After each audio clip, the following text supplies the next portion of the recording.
Hi guys IPL 15வது match கேகேஆரும் SRH ஆட போறாங்க. ஸோ இந்த மேட்ச்க்கான கம்ப்ளீட் அனாலிசிஸ் நம்ம இந்த வீடியோல பார்க்கலாம். ஈடன் கார்டன்ஸ் கொல்கத்தால இந்த மேட்ச் வந்து நடக்க போகுது. வீடியோக்குள்ள போறதுக்கு முன்னாடி குபேரா ஃபேண்டசி ஆப் இது வரைக்கும் யாரும் யூஸ் பண்ணல அப்படின்னா யூஸ் பண்ணி பாருங்க. டெலிகிராம் சேனல்ல ரீசெண்டா ஜாயின் பண்ணவங்களுக்கு எல்லாருமே பார்த்துருப்பீங்க. ஸோ அதில் எவ்வளோ ஈஸியா வின் பண்ணிட்டு இருக்கோம் அப்படிங்கிறது ஃபுல்லாவே நம்ம ஸ்கிரீன்ஷாட் எல்லாம் போட்டுட்டு இருக்கோம். ஸோ இந்த ஆப்ல வந்து வெறும் ஒரு பிளேயர் எடுத்து நீங்க வந்து ஃபேண்டசி கேம்ஸ் விளையாட முடியும். ஸோ இந்த ஆப் டவுன்லோட் பண்ணதுக்கான லிங்க், ரெஃபர் கோடு ரெண்டுமே இந்த வீடியோ டிஸ்கிரிப்ஷன்ல கொடுக்குறேன். ரெஃபர் கோட குடுத்தீங்கன்னா, உங்களுக்கு இனிஷியலா ஒரு ரியல் கேஷ் போனஸ் இந்த மாதிரியான ஆஃபர்ஸ் குடுப்பாங்க. அத வச்சு கூட நீங்க ப்ளே பண்ண ஸ்டார்ட் பண்ணலாம். ஸோ இதோட டியோ ஆப்ஷன் அண்ட் எல்லாமே நம்ம டெலிகிராம் சேனல்ல ஷேர் பண்ணிட்டு இருக்கோம். டெலிகிராம் சேனலோட லிங்க்கும் இந்த வீடியோக்கு டிஸ்கிரிப்ஷன்ல குடுக்குறேன். ஜாயின் பண்ணிக்கோங்க. அண்ட் என்னுடைய ஃபைனல் ஸ்மால் லீக் டீம் நான் எந்த டீம போட்டு விளையாடுறேனோ, அந்த டீம் உங்களுக்கு வேணும் அப்படின்னா, நீங்க டெலிகிராம் சேனல்ல ஜாயின் பண்ணிக்கலாம். அங்க வந்து உங்களுக்கு ஃபைனல் அப்டேட் அண்ட் டீம் 2மே குடுத்துருவேன். இந்த மேட்ச் வந்து ஈடன் கார்டன்ஸ்ல நடக்க போகுது. ஸோ ஈடன் கார்டன்ஸ்ல முதல் match RCB season opening match வந்து நடந்தது. ஸோ அதற்கு அப்புறம் கொஞ்சம் கான்ட்ரவர்சி போயிட்டு இருந்தது. ஜிங்கியா ரகானே வந்து சொல்லியிருந்தாரு, பிச்சு பால் கொஞ்சம் டர்ன் ஆகுறத நான் பார்க்க விரும்புறேன் இந்த கிரவுண்டை பொறுத்த வரைக்கும் அப்படிங்கிற மாதிரி அது சொல்லியிருந்தாரு. ஸ்பின்னிங் ட்ராக் எக்ஸ்பெக்ட் பண்ணி அவர் ஒரு கமெண்ட் பாஸ் பண்ணியிருந்தாரு. அதுக்கு பிச்சு கியூரேட்டர்ஸ் வந்து ஆர்சிபியோட ஸ்பின்னர்ஸ் வந்து விக்கெட் எடுத்திருந்தாங்க இல்லையா அப்படிங்கிற மாதிரி ஒரு கொஸ்டின் போயிட்டு இருந்துச்சு. கொஞ்சம் அதை சுற்றி கொஞ்சம் கான்ட்ரவர்சி இருந்துச்சு. மேபி கொஞ்சம் டேர்னிங் ட்ராக் ரெடி பண்றாங்களா இந்த மேட்சை பொறுத்த வரைக்கும் அப்படிங்கிறத நம்ம வெயிட் பண்ணி பார்க்கணும். லைவ் பிச் ரிப்போர்ட் பார்த்துட்டு மேபி ஏதாவது அப்டேட் இருந்துச்சுன்னா அதையும் நான் உங்களுக்கு இன்ஃபார்ம் பண்றேன் டெலிகிராம்ல. பிச்சை பொறுத்த வரைக்கும் சூப்பரான பேட்டிங் ஃப்ரெண்ட்லி விக்கெட்டாக தான் இருந்திருக்கு கடந்த ஒரு 3-4 வருஷமா. அவுட்ஃபீல்டு செம ஃபாஸ்டர் அவுட்ஃபீல்டு. இந்தியாவில் இருக்கக்கூடிய பிச்சஸ்லேயே இந்த கிரவுண்டில் தான் ரொம்ப குயிக்கர் அவுட்ஃபீல்டாக இருக்கும். அதனால பவுண்டரிஸ் நிறைய அடிக்கிற பிளேயர் கேப்பை மட்டும் ஃபைண்ட் அவுட் பண்ணால் போதும், ஈஸியாக பவுண்டரிஸ் கிடைக்கும். ஹை ஸ்கோரிங்கான பாசிபிலிட்டிஸ் ரொம்பவே அதிகம். ஸ்மால் பவுண்டரிஸ் டைமென்ஷன் வேற. ஸோ அதனால சிக்ஸஸும் வந்து ரொம்ப கம்ஃபர்டபுளாக வரும் இந்த கிரவுண்டை பொறுத்த வரைக்கும். நம்பர்ஸ் அப்படின்னு பார்க்கும் பொழுது 96 match, 39 first batting first, 57 chasing team. So chasing டீமுக்கு தான் அதிக சான்ஸ் இருக்கு. ஆவரேஜ் ஸ்கோர் இந்த கிரவுண்டை பொறுத்த வரைக்கும் 167. பட் இதை விட ஒரு ப்ளஸ் 30 ரன் எக்ஸ்ட்ராவாக சேர்த்துக்கோங்க. அதுதான் இப்போதைய ஆவரேஜ் ஸ்கோராக இருக்கு இந்த கிரவுண்டை பொறுத்த வரைக்கும். எக்ஸப்ட் வந்து ஒரு ஸ்பின் கண்டிஷன் பிச்சா கொடுக்காம இருந்தாங்க அப்படின்னா,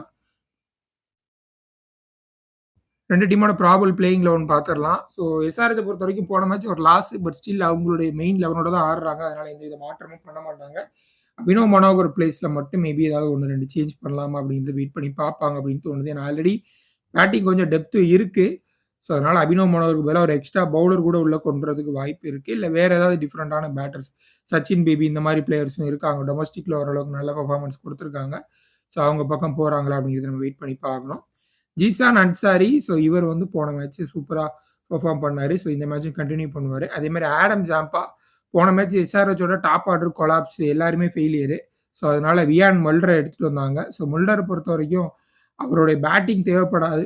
பேட்டிங் பொறுத்த வரைக்கும் தேவைப்பட்டால் மட்டும்தான் எடுத்துட்டு வருவாங்க. இந்த மேட்சை பொறுத்த வரைக்கும் பேட்டிங் கொலாப்ஸ் இல்லை அப்படின்னா ஜாம்பா தான் உள்ள இம்பாக்ட் சப்பா உள்ள வருவார். அதை மட்டும் கொஞ்சம் பார்த்துக்கோங்க.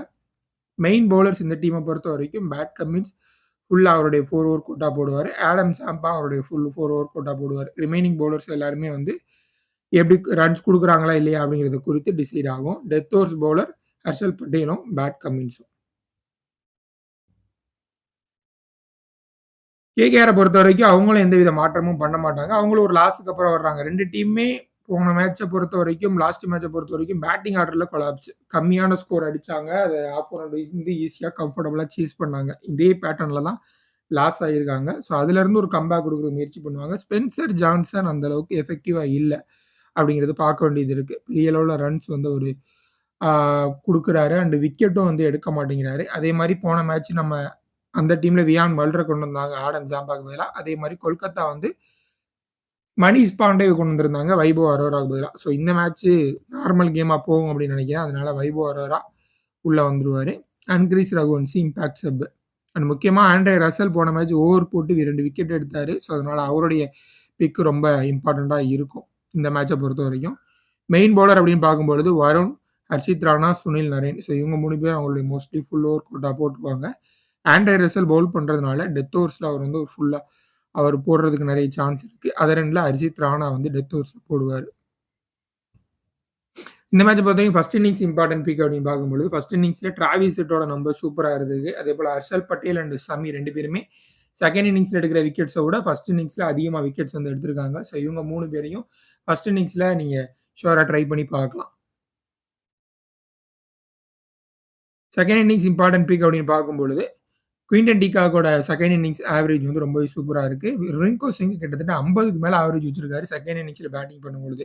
ஸோ இதுவரைக்கும் கொல்கத்தா வந்து மோஸ்ட்லி வந்து 3 கேம் ஆடியிருக்காங்க. அதுல 2 game first batting.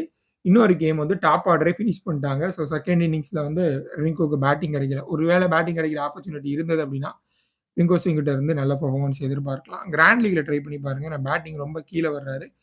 வருணுக்குமே first இன்னிங்ஸ compare பண்ணும்போது செகண்ட் இன்னிங்ஸ்ல இன்னும் பெட்டரான பவுலிங் ரெக்கார்ட்ஸ் வந்து இருந்திருக்கு. நான் இம்பார்ட்டன்ட் பிக் அப்படின்னு ஒரு கேட்டகரி ஆட் பண்ணுவோம். ஸோ அது பெரிய அளவுல ஒர்க் அவுட் ஆகல. பட் ஸ்டில் இருந்தாலும் சொல்றேன் ஒரு 3 பிளேயரு. நிதிஷ்குமார் ரெட்டி, வெங்கடேஷ் ஐயர் அண்ட் ரிங்கு சிங். இந்த 3 பேரையும் மோஸ்ட்லி நீங்க டீம்ல எடுக்கிறது வந்து டிராப் பண்ணலாம். குட்டி கிரவுண்டு அதனால ஃபாஸ்டர் பவுலர்ஸ் மோஸ்ட்லி வந்து நீங்க டிராப் பண்ணலாம். பேட் கமின்ஸ கூட டிராப் பண்ணி பார்க்கலாம். பேக் டு பேக் நல்ல பெர்ஃபார்மன்ஸ் குடுத்திருக்காரு. ஸோ இந்த 4 பிளேயர வந்து நீங்க ட்ரை பண்ணி பாருங்க. Pat Cummins, Nitish Kumar Reddy, Venkatesh Iyer and அதற்கப்புறம் வந்து ரிங்கு சிங். ஸோ இதுல வந்து வெங்கடேஷ் ஐயர் அண்ட் நிதிஷ்குமார் ரெட்டி 2 பேருமே பார்த்தீங்கன்னா, சுத்தமா டச்லே இல்லாத மாரி தெரியுது. ஸோ கொஞ்சம் சுமாரா தான் ஆடிட்டு இருக்காங்க. ஸோ அந்த ஒரு கேட்டகரியில. பேட் கமின்ஸ பொறுத்தவரைக்கும் சூப்பரான ஒரு பிளேயர் தான். பட் ஸ்டில் வந்து கொஞ்சம் ரன்ஸுக்கு அவர மட்டும் பார்த்து ஆடிட்டா மித்த இடத்துல ரன்ஸ் லீக் ஆகுது. அதனால கொஞ்சம் அவர சேஃபா ஆடிட்டா விக்கெட்ஸ் பெருசா கிடைக்காது அப்படின்னு தோணுது.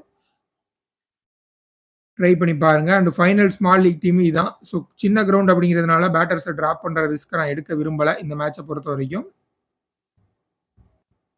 அதனால மோஸ்ட்லி டாப் ஆர்டர்ல ஆடக்கூடிய எல்லா பேட்டர்ஸையும் நான் வந்து எடுத்திருக்கேன். இதுல அங்கிரீஸ் ரகுவன்சி. ஸோ அவர மட்டும் எடுத்திருக்கேன். நிதிஷ்குமார் ரெட்டியும் சரி, வெங்கடேஷ் ஐயரும் சரி, பெருசா டச்ல இல்லாம இருக்க மாரி தெரியல. ஸோ கம்பேக் குடுப்பாங்க அப்படிங்கிற மாரி நீங்க நம்புனீங்க அப்படின்னா, வெங்கடேஷ் ஐயரையும், நிதிஷ்குமார் ரெட்டியும் உங்க டீம்ல ட்ரை பண்ணி பாருங்க. ஏன்னா நிதிஷ்குமார் ரெட்டி ஓவர்ஸும் போடுறதில்ல. அதனால வந்து நான் அவர வந்து எடுக்கல.